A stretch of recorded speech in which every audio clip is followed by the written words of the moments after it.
Hello, I'm Declan Fanning. Welcome to the First Take. Children behave, that's what they say when we're together. And watch how you play, they don't understand. And so we're running just as fast as we can, holding on to one another's hand, trying to get away into the night. And then you put your arms around me as we tumble to the ground. And then you say, I think we're alone now. There doesn't seem to be anyone around. I think we're alone now. The beating of our hearts is the only sound.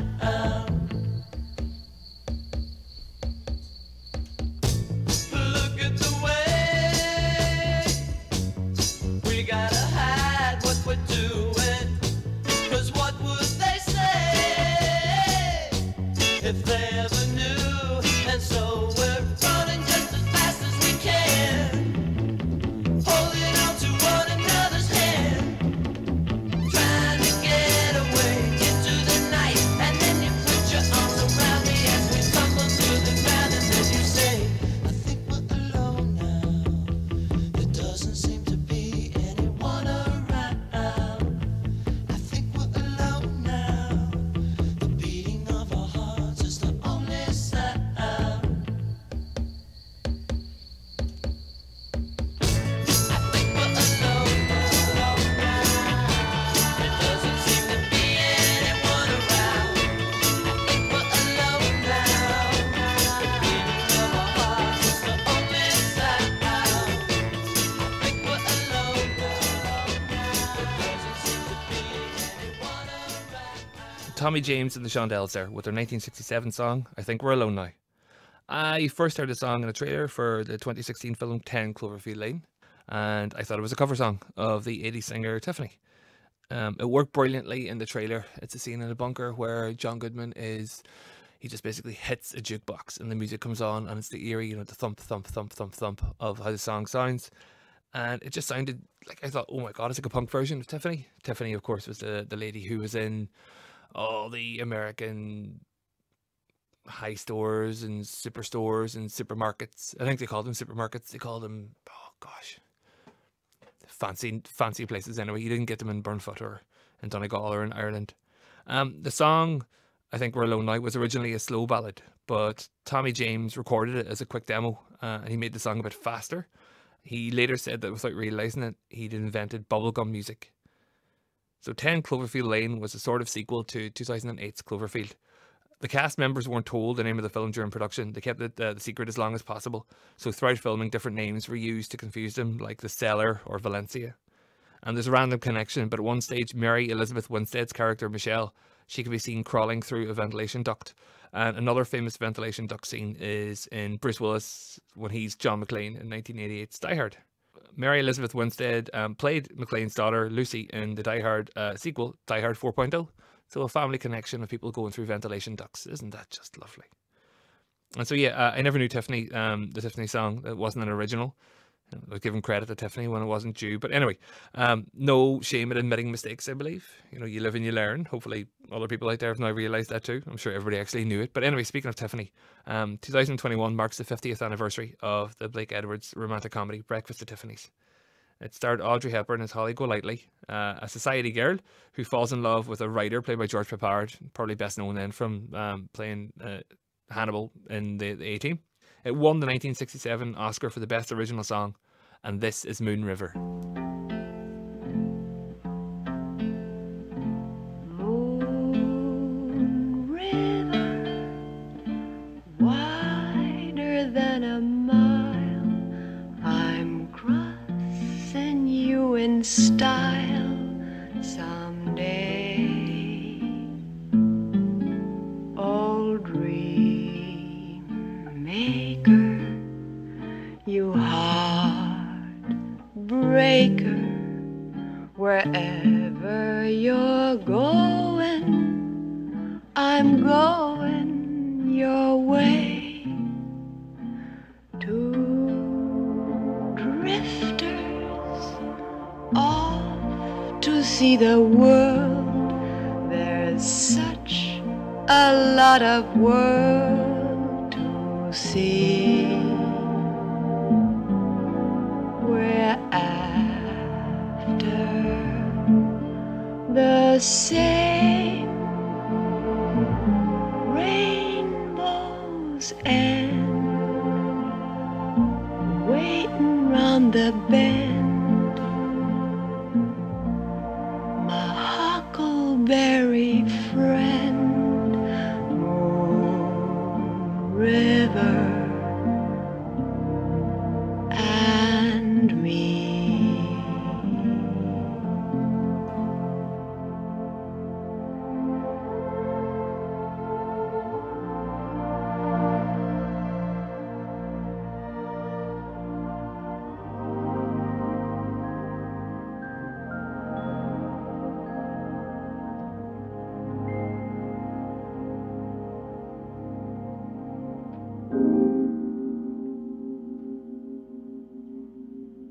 Moon River there from 1961's Breakfast at Tiffany's.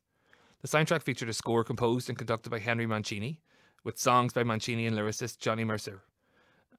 At a post-production viewing of the film, a senior studio executive said, "The first thing we have to do with this film is get rid of that stupid song," and Hepburn is reportedly to have stood up and responded angrily, "Over my dead body." The song obviously stayed, won the Oscar, and now probably one of the best known things that Audrey Hepburn's done in a career of many, many memorable moments. In his career, composer Henry Mancini won 4 Academy Awards and 20 Grammys. His works include the theme for the Pink Panther film series, the Charlie's Angels theme, and the iconic 1958 American Private Eye television score for Peter Gunn, including the iconic theme, and a version of that song, of course, was featured in the 1980 film The Blues Brothers. In a soundtrack full of memorable moments, one song always stood out for me, one bit of the film, if you will. It was Ray Charles when he's singing Shake a Tail Feather, mainly because a young, impressionable myself, I was gangly, uncoordinated, couldn't really dance. But in the film, in the scene, there's so Ray Charles is in the music shop and Jake and Elwood, Dan Aykroyd and John Belushi are there, and they're buying instruments. So he tests out an organ, he plays it, but it's cut with like loads of people out in the street doing loads of dancing. So that kind of taught me how to, figure out some moves. They did the twist, the fly, the swim, the bird, the duck, the monkey, the Watusi, the mashed potato, the boogaloo, the bunny maroni. So for once in my life, I could pretend that I actually had a bit of, movement about me, a bit of groove, a bit of style and substance, which, was all fake. I could only do like those 10 dances. I could do them badly, but, it's enough to impress impressionable people if you need to do that kind of thing. It only really works when that song's on too. So unless I could get that song requested, it was kind of looking like it wasn't people would see my real true colours. Let's just hear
Five Dutones song Shake a Tail Feather.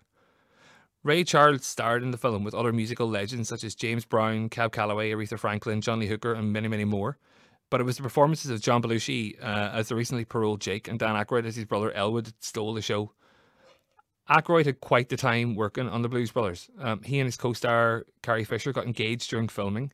They were already a couple, set up by Belushi incidentally, but they became engaged after Aykroyd successfully administered the Heimlich maneuver on Fisher while on set. Fisher told CNN that she almost choked on some kind of vegetable. I shouldn't have been eating something like Brussels sprouts. He saved my life and proposed, and I thought, wow, what if this happens again? I should probably marry him. So basically, she agreed to marry him on the off chance that she ever choked on food again, so he could be there to save her life. Just interesting. And the wedding never did take place, though. Aykroyd wrote the first draft of the Blues Brothers in total at 324 pages. So that's nearly 3 times the length of an average screenplay. Usually they say 1 page equals a minute. So 324 minutes. That's just far too long. The actual final runtime of the film is 2 hours 13 minutes, which is crazy because that film flies through. You would not think that the film is as long as it is. Aykroyd has had a long and distinguished career. He starred in over 100 productions. However, during the mid-90s, his star wasn't shining as brightly as it once did. That wasn't until he popped up as Grosse, a hitman trying to form a union in 1997's Grosse Pointe Blank. There was another film with a killer soundtrack, including this, The Violent Femmes, with Blister in the Sun.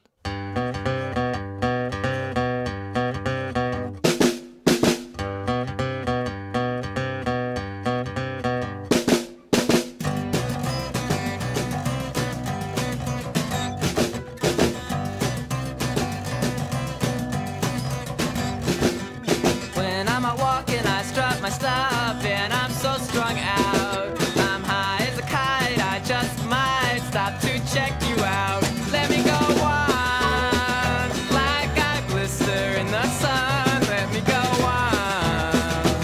Big hands, I know you're the one. Body and beats, I stain my sheets, I don't even know why. My girlfriend, she's at the end, she is starting to cry. Let me go on, like I blister in the sun. Let me go on. Big hands, I know you're the one.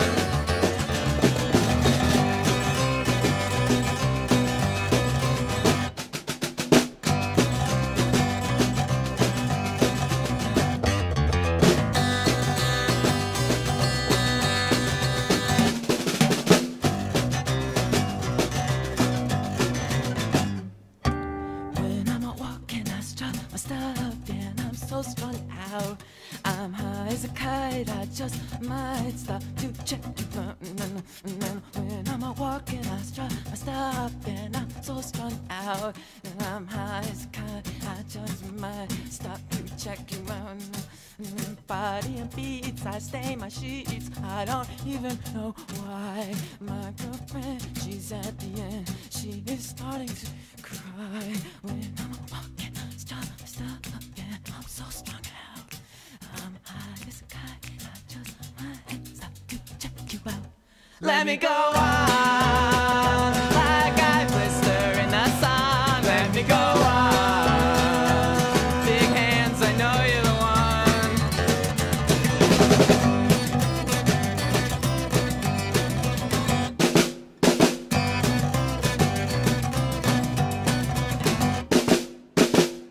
The Violent Femmes there with Blister in the Sun from 1987's Grosse Pointe Blank. Grosse Pointe Blank was the story of a professional assassin who was sent on a mission to Grosse Pointe in Detroit, where by coincidence it was his 10-year high school reunion party was taking place at the same time. So with a double header, he was going to go to the party, meet up with people, and do his assignment to go and kill somebody. It's a film littered with pop culture references. When John Cusack's character Martin visits Debbie, who's played by Minnie Driver, she says, "You can't come in a Jamaican accent." I'm not going to do the accent because, well, I can't do it. I can do it equally as badly as she did in the film. But that, even that, was a reference to a song playing on the radio in the background in her house. It was by The Specials. It's called You're Wondering Now. And that starts off with a little knock on the door, followed by one of the bands saying the exact same thing. And we're going to hear it now.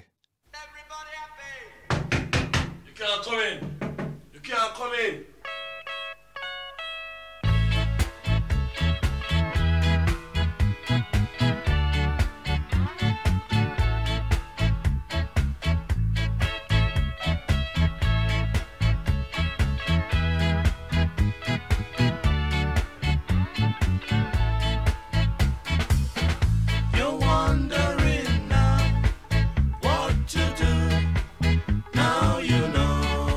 this is the end.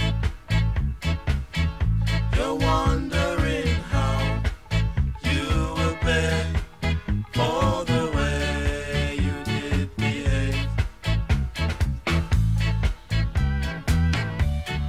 Curtain has fallen, now you're on your own. I won't return, forever you will wait. You're wondering now what to do. Now you know this is the end.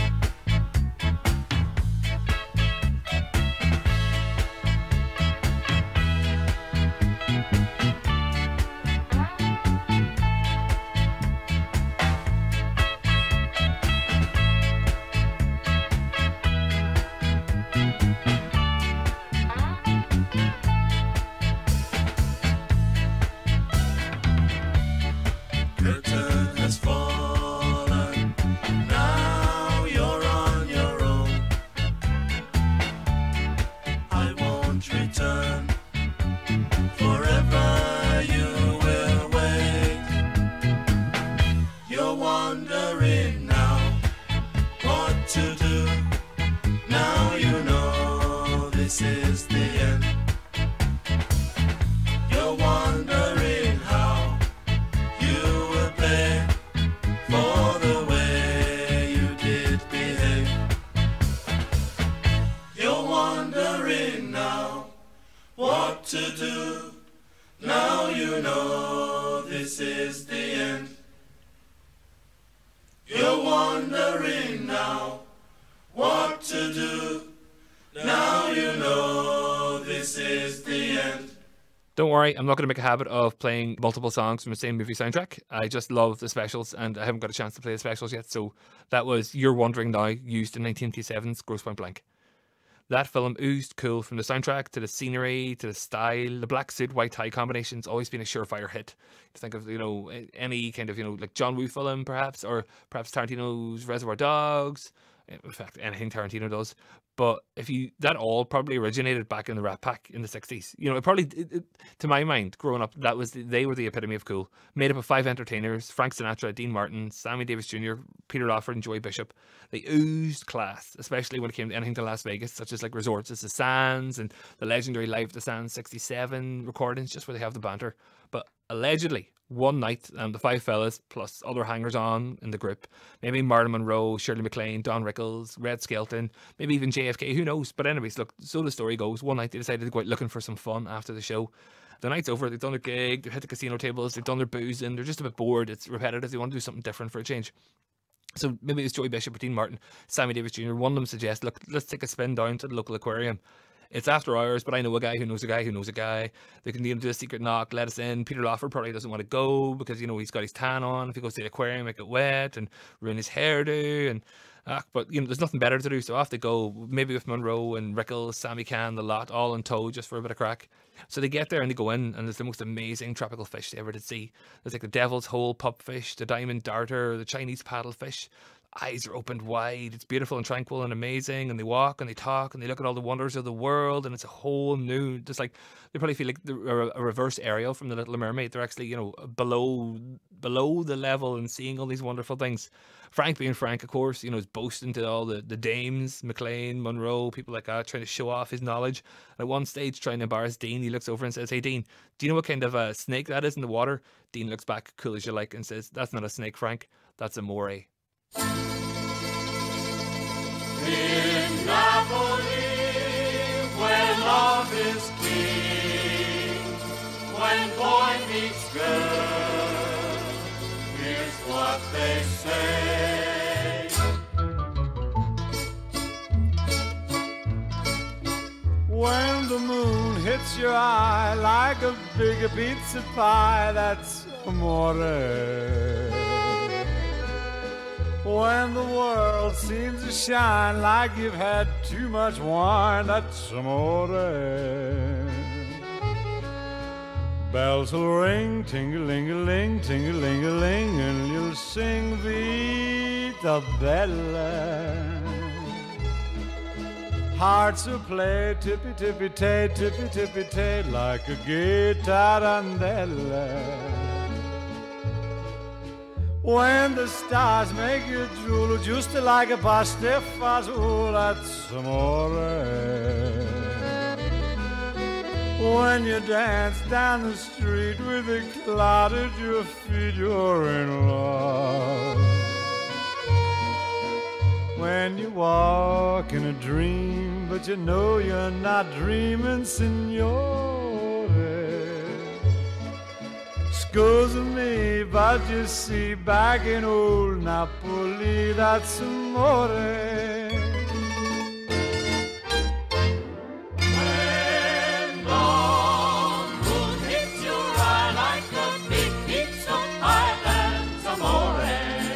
That's amore. When the world seems to shine like you've had too much wine, that's amore. That's amore.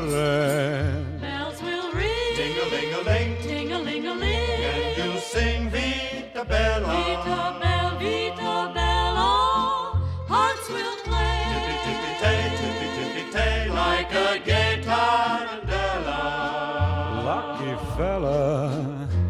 When the stars make you drool, just like pasta fazool, that's amore. That's amore. When you dance down the street with the cloud at your feet, you're in love. When you walk in a dream, but you know you're not dreaming, signore. Scusa me, but you see, back in old Napoli, that's amore. Amore. That's amore.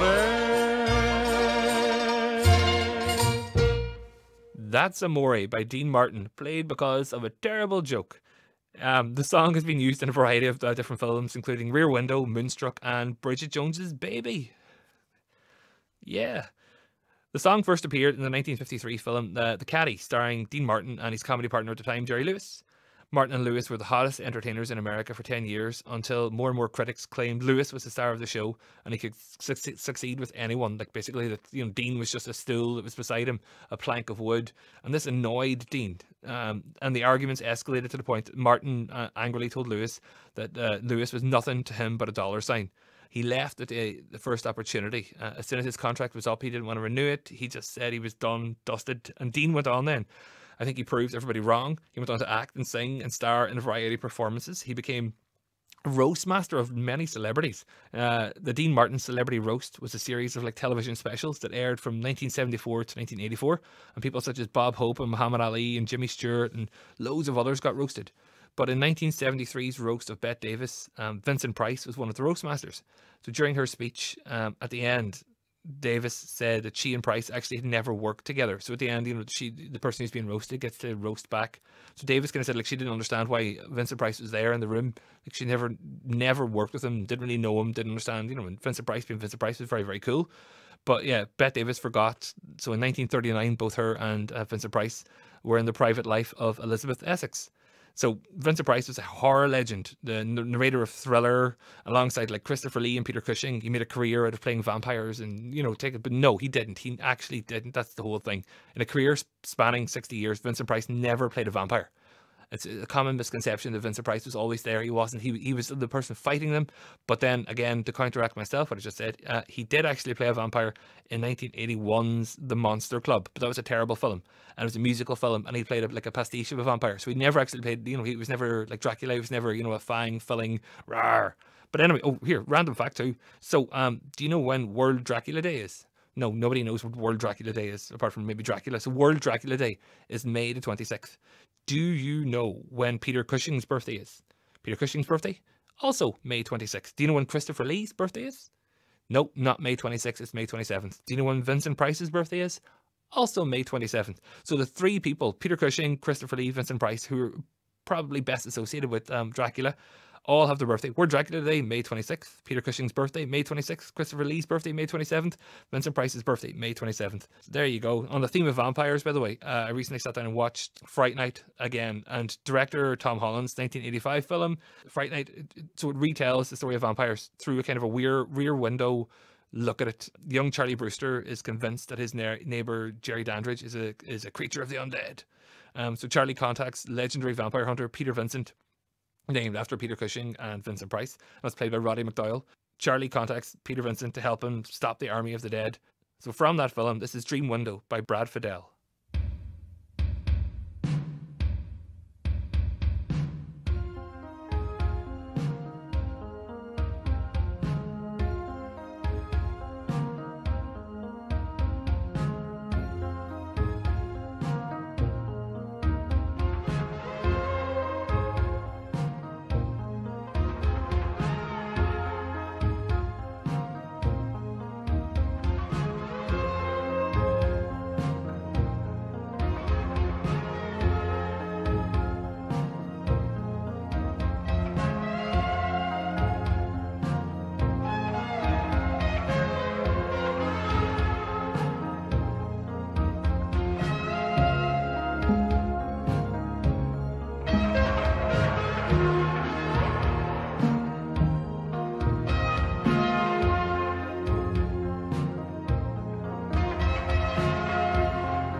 And as vampire music goes, Brad Fiedel's Dream Window from Fright Night is up there with the fantastically atmospheric and creepy and pure 80s synthesizer awesomeness. It's a little track that I keep, when the film comes on, you know exactly what's happening. You know it's just freaky. So in that film, Chris Sarandon stars as the bloodsucker Jerry Dandridge. And after doing some research into the history of vampires, Sarandon decided that Jerry Dandridge had some fruit bat in him.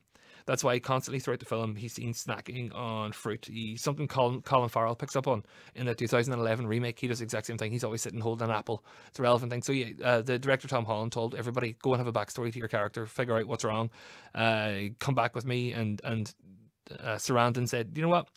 A bat obviously originated, a fruit bat must have been a vampire bat, must have bit somebody. That's how he came. So that's the whole way in the film. There's one scene when Charlie Brewster's hiding under a hedge, and Sarandon walks up and he just kind of, takes a bite of an apple and rolls the apple towards him, basically letting him know, I know you're there. I know you're there. But anyway, so it's a little tiny thing. So the fruit actually there was a reason for eating the fruit. So vampires have had a big renaissance recently with like Twilight, The Vampire Diaries, and like other incarnations. But in 1997, Joss Whedon's Buffy the Vampire Slayer brought kind of the genre back with a bite. In 1999, a spin-off from Buffy, starring David Boreanaz as Angel, launched, and it featured an Irish actor called Glenn Quinn. He played Doyle. He was like a half human, half demon, and he helped Angel along the way. Quinn only appeared in about 10 episodes of the programme. Quinn was already a familiar face to many. He appeared as Mark Healy. He was the son-in-law of Roseanne in Roseanne. He was married to Becky number 2, I think it was. He's married to, not Becky number 1.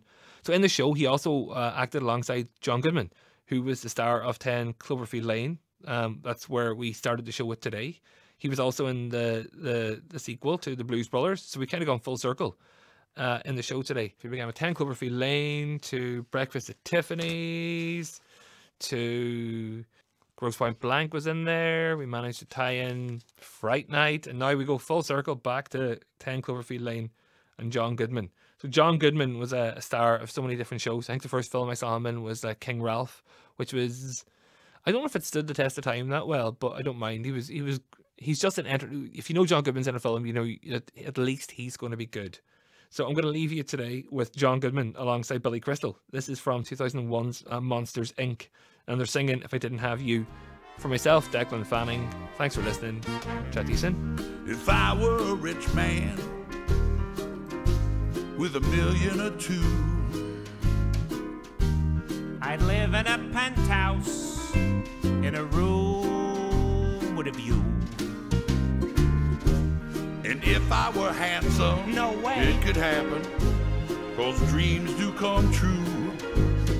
I wouldn't have nothing if I didn't have you. Wouldn't have nothing if I didn't have. Wouldn't have nothing if I didn't have. Wouldn't have nothing. Can I tell you something? For years I have envied You green with it. your grace and your charm. Everyone loves you, you know. Yes, I know, I know, I know. But I must admit it, the guy you always come through. I wouldn't have nothing if I didn't have you. You and me together, that's how it always should be. One without the other don't mean nothing to me. Nothing to me. Yeah, I wouldn't be nothing. If I didn't have you to serve. I'm just a punky little eyeball and a funky optic nerve. Hey, I never told you this. Sometimes I get a little blue. Looks good on you. But I wouldn't have nothing if I didn't have you. Let's dance. Look, Ma, I'm dancing. Would you let me lead? Look at that, it's true. Big guys are lighting their feet. Don't you dare dip me. Don't you dare dip me. Don't you dare dip me. Ow, I should have stretched. Yes, I wouldn't be nothing if I didn't have you. I know what you mean, Sully. Because I wouldn't know where to go. me too. Because I... Wouldn't know what to do. Why you keep singing my part? I don't have to say it. I say it anyway. Cause we both know it's true. I wouldn't have nothing if I didn't have. I wouldn't have nothing if I didn't have. I wouldn't have nothing if I didn't have. Wouldn't have nothing if I didn't have You. One more time. And one. I don't have to say it, Where'd everybody come from? 'cause we both know it's true. Let's take it home, big guy. I wouldn't have nothing if I didn't have. I wouldn't have nothing if I didn't have. I wouldn't have nothing if I didn't have you. You. A-E-I-O. That means you. Yeah.